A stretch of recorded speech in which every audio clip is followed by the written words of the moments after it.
the statement, you can see from your book that in this case potential energy graphs are given. You know that potential energy is inversely proportional to distance. So that's why that graph will be possible where potential energy is decreasing as a function of distance. One thing. And second thing is when the billiard balls, they come very close. When the billiard balls, they come so close to each other, then what is the spacing between them? Equal to their radii. Sum of their radii, r plus r, that is 2r. And then potential energy becomes zero because of no position, no distance between them at all. Right? So this is the reason. So we have to choose fifth graph. Fifth graph is correct. All other graphs are incorrect. So okay. So mark fifth graph. That is your answer. That is the only possibility. That is correct. Other graphs you can rule out. Right now, in last question, read out the last question. They have given beta decay. You know what is beta decay reaction? Last question of the exercise is about beta decay, in which a neutron decays into proton and electron. Antineutrino is also released here, but let us be confined to what they have given in the book. So in beta decay, neutron splits into proton and electron. They say that graph that is given showing continuous energies of electrons ranging from 0 to some maximum value that are not allowed. Why? So we can prove that by saying that electron that has been released with a fixed energy. So if the energy of electron is fixed, how can it have zero energy or very, very small energy as it is given from a continuous graph of beta decay? So we have to prove that this graph is wrong. So that means we aim to find kinetic energy of electron in this case. So first of all, this is in any reaction momentum is conserved. So here also initial momentum will remain equal to final momentum. Initial momentum of neutron will be zero, it will be at rest. And final momentum is momentum of proton MPVP plus momentum of electron MEVE. So from here we can find velocity of proton minus MEVE over MP. Say this is equation number 1 because we have to eliminate the data of proton, only then we will be able to find the kinetic energy of electron. Now, how much energy is released in the process according to mass energy relation of Einstein E is equal to delta mc square. Also the energy released is available with the proton and electron only. So we can also write the final energy as energy of proton half MPVP square plus energy of electron half MEVE square. Okay, so equate both the energies. Delta MC square is total energy plus half MEVE square. Now put this value of Vp there after squaring it. Half delta MC square is half MP ME square VE square over MP square plus half MEVE square. This MP gets cancelled, one MP gets cancelled. So we are left with delta MC square. Let us take common half MEVE square, which is the energy of electron that we are supposed to find. We get ME over MP inside plus 1. So the kinetic energy of electron is delta mc square mp over me plus mp. So this is the kinetic energy of electron, and we can see that it is equal to all the expressions, all the terms in the expression on the right hand side. They are just what? Constants. They are just constants. So that's why we can prove that this electron is having fixed kinetic energy. So we have proved that the electron has a fixed kinetic energy, because of which this kind of graph that they have given is impossible. That kind of graph is not possible. Okay, so have a look at this treatment. What we have done, we have said that momentum is conserved in the reaction. So neutron was at rest before the decay. After that, it gets split into proton and electron. So this is their momentum. From here we find the velocity of proton. After that, total energy released in the reaction is delta mc square. Also the energy is with proton and electron. So we equate this and put the value of Vp there and find kinetic energy of electron, half MeVe square. All the terms on right hand side of this expression are constant. So that means electrons in the release during beta decay have fixed energies. So that's why this kind of graph that they have given is not possible. That kind of graph is possible if electrons are having all values of energy ranging from 0 to some maximum energy called endpoint energy, but it can't have that. All right, so electron should have fixed energy, but in reality what happens in beta decay, neutrino, antineutrino, they are also released, they are also involved. So that's why rest of the energy is available with the neutrino otherwise. All right, so we come to the end of our exercise with this. Okay, is that clear? So let us continue with gravitation now. Right, let us continue with gravitation. So we were doing that article shape of Earth. Third factor we had done, that small g varies with shape of Earth also. So because of that, acceleration due to gravity at the poles is much greater than that at the equator, and it becomes minimum at the equator, zero at the center of Earth. Exactly. Now fourth factor with which g varies. Fourth factor is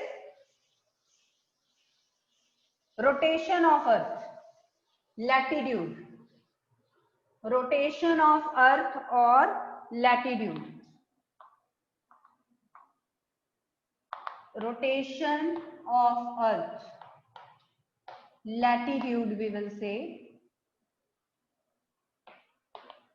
Variation in G.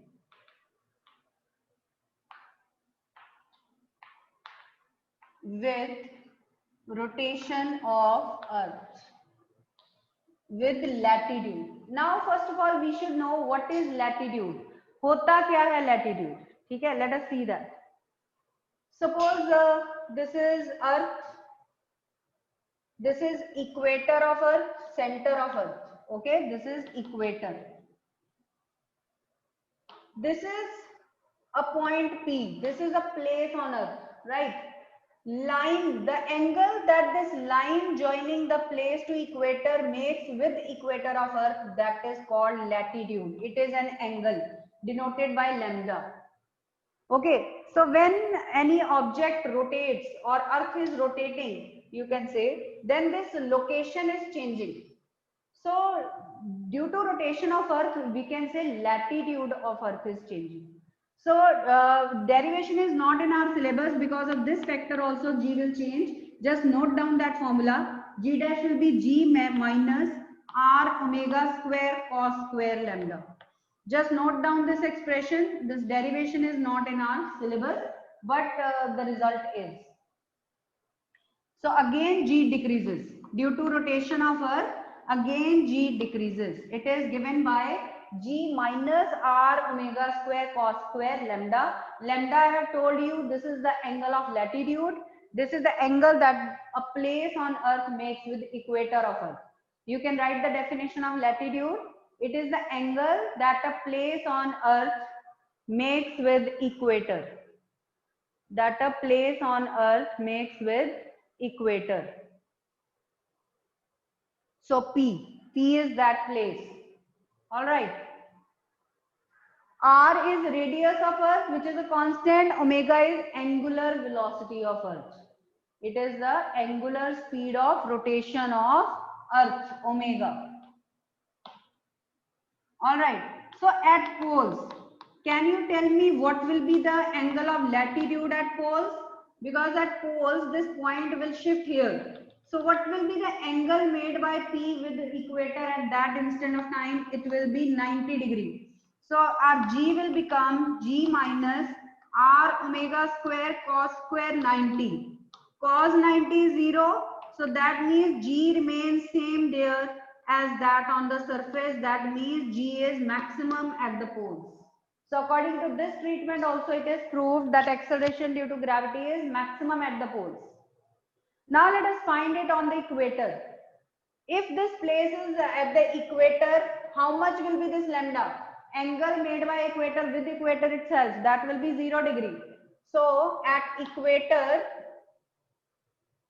we want to find G. For that purpose, we have to put lambda 0 degree and put in the formula G dash is G minus R omega square cos square 0. Cos 0 is 1. So G dash is G minus R omega square. G minus something. This is the minimum possible value of G. So acceleration due to gravity is minimum at the equator, maximum at the poles. So from this concept of rotation of Earth also, we come to the same result. We conclude the same thing from here also, using this concept. Okay, so note it down, due to rotation of Earth, how G changes. That means since Earth is rotating, that's why G has decreased. That means your weights, the weights of objects present on Earth, that is less than their actual weights now, right? तो जो wait आप major कर रहे हो weighing machine पे वो तो मास है, तो जो वेट आप अपना कैलकुलेट कर रहे हो दैट मीन्स वो नॉर्मल से कम है, आप कम रीड कर रहे हो, that is actually more. If Earth stops rotating today, what will happen?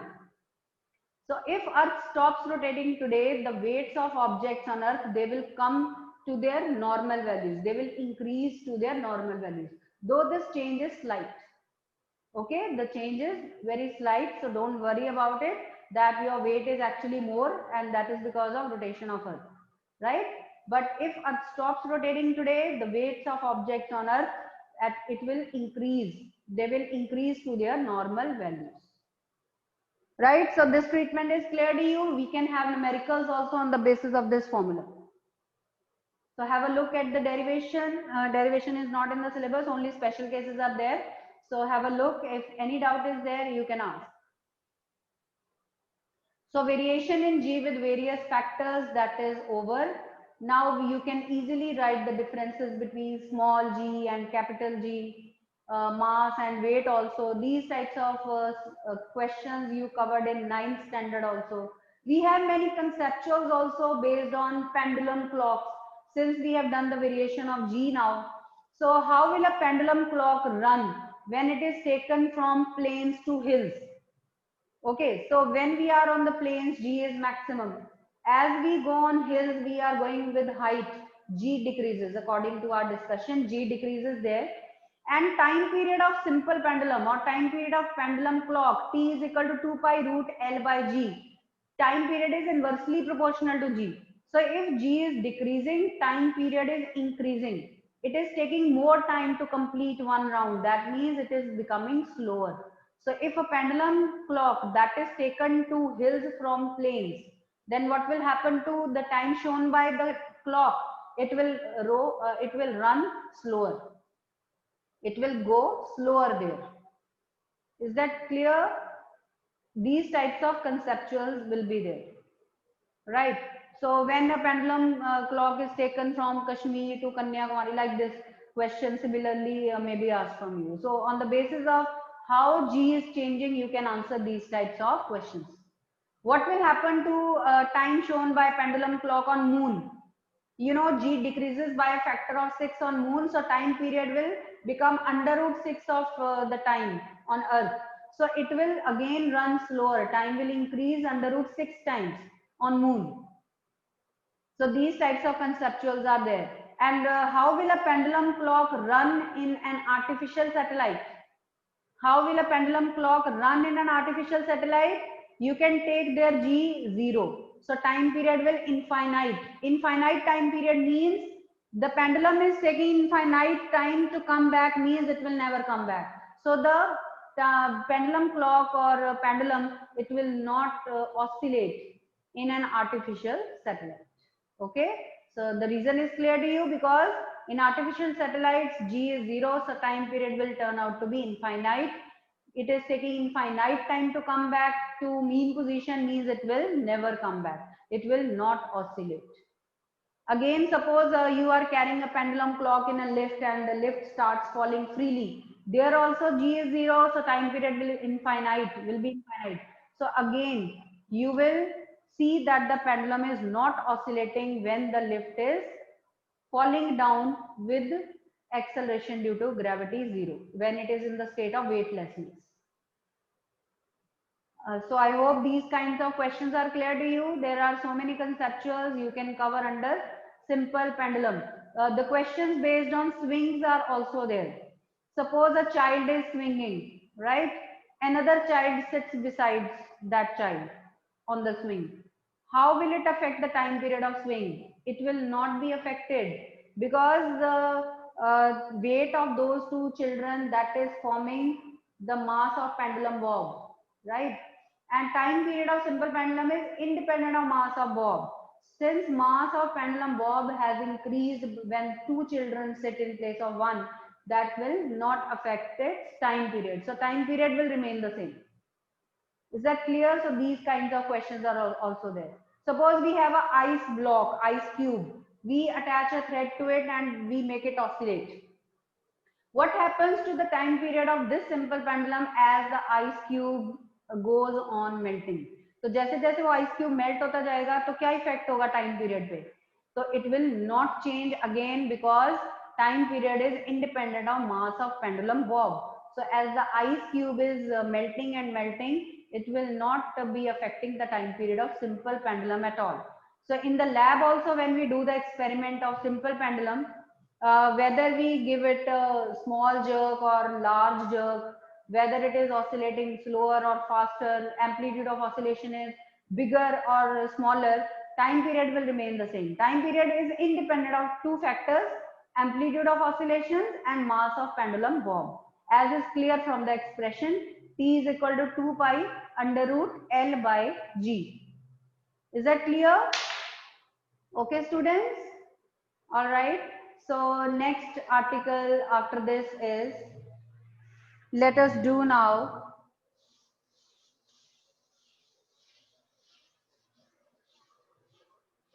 gravitational potential at a point. Next topic is gravitational potential at a point.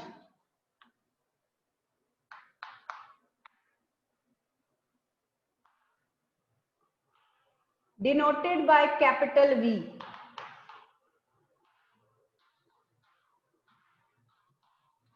Denoted by capital V.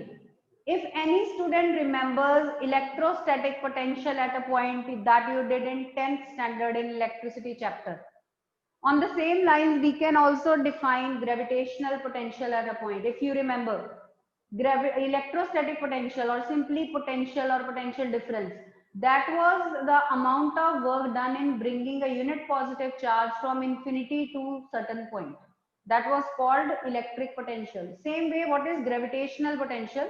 Suppose we have an object of mass m here, right?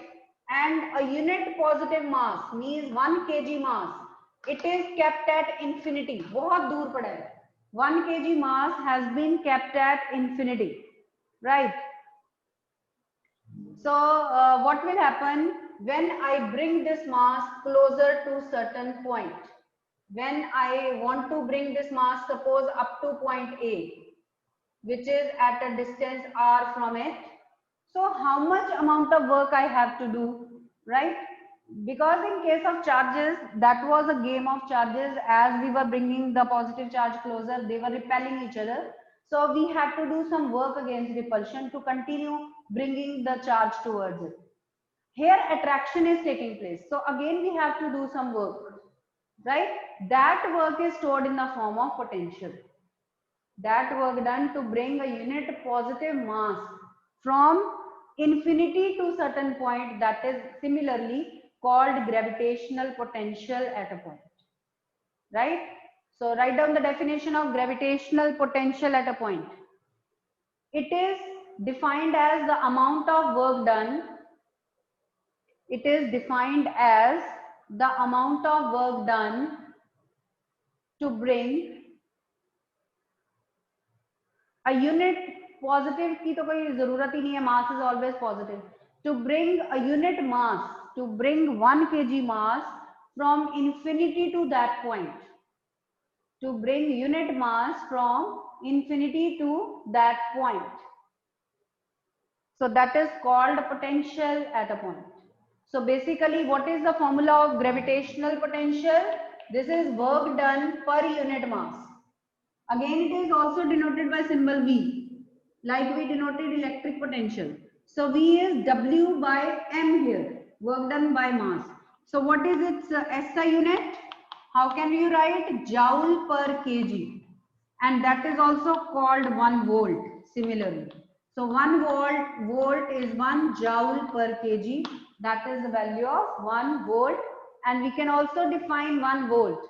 1 volt is the gravitational potential at a point if 1 joule of work is done to bring a mass of 1 kg from infinity to that point. Right? So you can also define 1 volt this way. 1 volt is the gravitational potential at a point. 1 volt is the gravitational potential at a point if 1 joule of work is done. If 1 joule of work is done to bring 1 kg of mass, from infinity to that point. From infinity to that point. Now let us derive the expression for gravitational potential, right? So for that purpose, we can't find the work directly when the object of mass 1 kg is at infinity. We can't find the work from infinity to r. These will be our final limits. So what we do for this purpose, let us assume that mass 1 kg is at point P first at a distance x from center of this body of mass m. Right? So suppose this mass is at point P.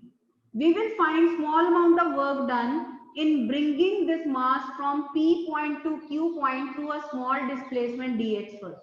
So what is our logic? What is our concept we are going to use is, we'll find small amount of work done in displacing the mass from P point to Q point.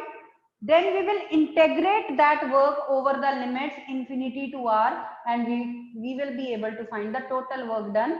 That will give us potential at that point, right? So this is the logic we are using.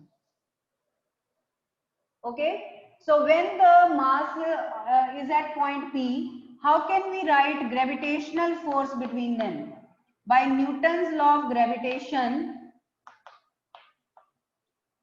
force between m mass and 1 kg mass when it is at point P can be written as gm into 1 over x square. That is gm by x square. Small amount of work done dw in bringing the mass of 1 kg from P point to Q point through a small displacement dx will be force into displacement, because force is also towards the heavier mass and displacement is also towards it. So cos 0 we don't write here. Simply dw will be f dx. Put this value of f here.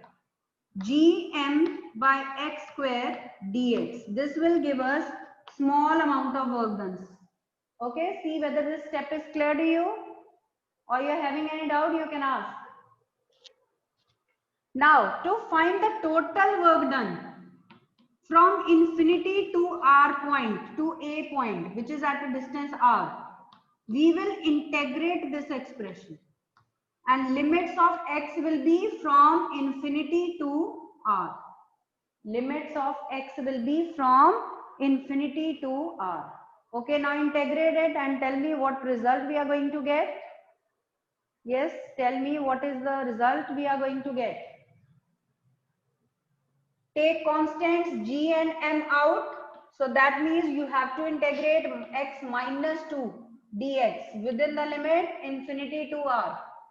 So I hope, and this work done, total work done w, that is stored in the form of potential. This work we are calling potential. So better we write it v, potential. So solve this. What will be the integral x raised to the minus 2? That will be what? Minus 1 by x. Minus 1 by x within the limit infinity to r. Upper limit minus lower limit now. Upper limit minus lower limit. So V is Gm minus 1 by R minus 1 by infinity. 1 by infinity is 0. So we are left with the expression for gravitational potential minus Gm upon R. If we are taking that mass to be Earth, then it will be minus Gm over capital R, where R will be the radius of Earth. So have a look at this derivation. V is minus Gm by R. This is the expression for gravitational potential at this point A. We wanted to bring that mass from infinity up to point A. So this is how we can find the gravitational potential. See that? Yes, any doubt in this derivation you can ask. And if in place of 1 kg mass we bring m kg mass, small m kg mass, suppose whole of the mass we are bringing from infinity to point A, then what will happen? What will be the change? Then that amount of work done will be called gravitational potential energy. So there is one way, more way of defining gravitational potential energy. So we will have one more expression other than mgh for gravitational potential energy. So let us do that also. So write the definition of gravitational potential energy, because there is a little modification that I have to do in this article. So let us cover it. Right. Next article, gravitational potential energy. So what is gravitational potential energy? Difference is in place of 1 kg mass, we are taking m kg mass. Small m mass we are taking. Mass m we are taking. Right? So right now it is the amount of work done in bringing whole of the mass या m kg mass from infinity to certain point. It is the amount of work done to bring m kg mass, small m. Capital M आपने अर्थ का लिया या इस object का लिया तो उसको small m ले लो. So amount of work done to bring m kg mass या whole of the mass from infinity to certain point, that is called gravitational potential energy. Right. So what is the difference in this case? Same logic for small amount of work done, then we will be integrating. So what is the change here? Force will be Gm m over x square. There it was 1. So it was Gm by x square. So we have to carry this m also along with. So m here also, here also, here also we will have m, here also we will have m, and in place of V we will have potential energy that we denote by U. Okay, that we denote by symbol U. So putting in the limits we get minus Gmm by R in place of minus Gm by R. So this becomes our expression for gravitational potential energy. So remember, potential was V is minus Gm by R. In potential energy, there is only an extra small m, because the mass is not 1 kg in this case, mass is m kg. So that is the only difference, right? So I think you find this derivation also very easy, very simple. So go on doing the practice, written practice of all these derivations side by side. Then it will be beneficial. So learn the expressions. I'll be asking you tomorrow. Potential energy is minus Gmm by R. Potential is minus Gm over R. Okay, so see that.